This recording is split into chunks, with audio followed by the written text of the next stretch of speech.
राजा अंकित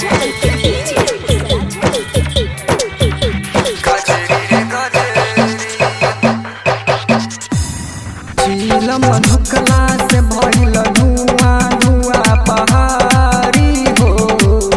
नशा में मातल रहेले त्रिपुरारी हो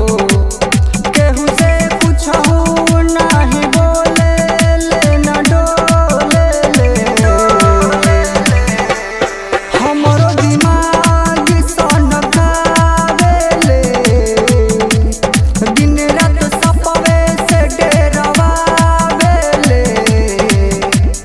कैसे कट जीवन अब हमारा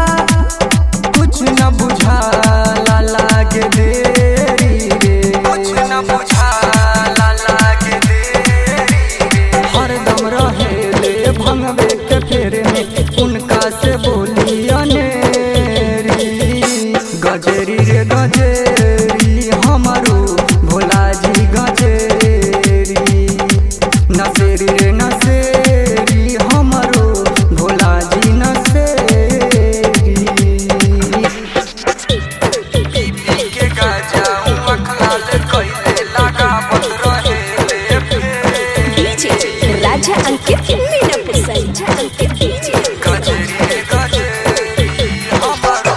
भोला जी गजेरी तीनों लोग अपना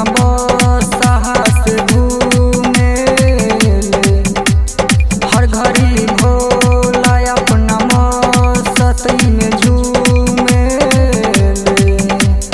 डमरू बजावेले उ सब के नचावेले रमेशर सोमिया चढ़ावेले प्यारे अनिल वो न समझावेले उपेंद्र उजाला तो आई के सिखावे बेरी बेरी अब नाही मन है तो चल जाई नैहर रहिए अकेले उठेरी गजेरी बा गजेरी।